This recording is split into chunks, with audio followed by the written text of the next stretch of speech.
Right, thanks, Adam. And Representative Kuster, you spoke about it earlier, that you've been working on the opioid crisis, securing money for the state, creating a bipartisan group to address the epidemic. However, people are still dying, and this problem continues to tax the emergency and the medical infrastructure. Is it time for a new approach?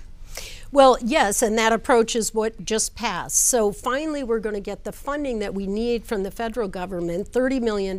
We worked hard as a delegation to get a special formula that would take into account the high rate of death here in New Hampshire. But the other piece that we need to look at is going after the pharmaceutical companies that were pushing the opioids in the first place, in particular Purdue Pharma. And I'm pleased that the Attorney General in New Hampshire, Gordon MacDonald, has joined this lawsuit that's now a federal lawsuit in Ohio with dozens of states from all across the country, and the court there is looking at a tobacco-style settlement that will put real serious money behind this.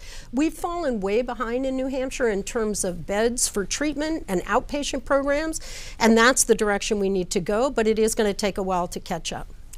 And Mr. Negron, Representative Kuster talked about a tobacco-style settlement. Would you support bringing opioid manufacturers to the table to try to recoup some of the costs, have them answer to this epidemic? Right. Well, for those of us who are old enough, I remember the show Columbo, and Columbo used to go, you know, there's something I don't get. Here's what I don't get, right? Congresswoman Kuster lobbied for the pharmaceuticals for over 20 years. And I believe that that was part of the problem that we see now.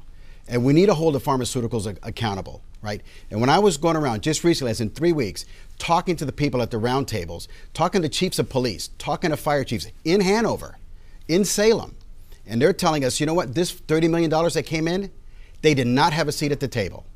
They did not have an opportunity to find out where that money was going for. That's fundamentally broken. I applaud the fact that we're getting federal money in, but you know what? You have to get to the people that are needed the most. And I believe that that's disjointed.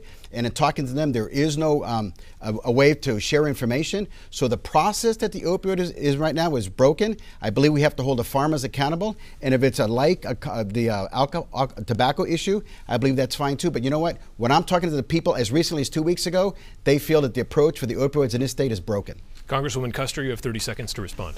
Well, you'd have to talk to Governor Sununu because the money will be distributed through him and Jeff Myers at Health and Human Services. And I'm glad that Mr. Negron has started talking to people about this, but I've been talking to people for 5.5 years about this, going around bringing local community organizations together because it takes coordination.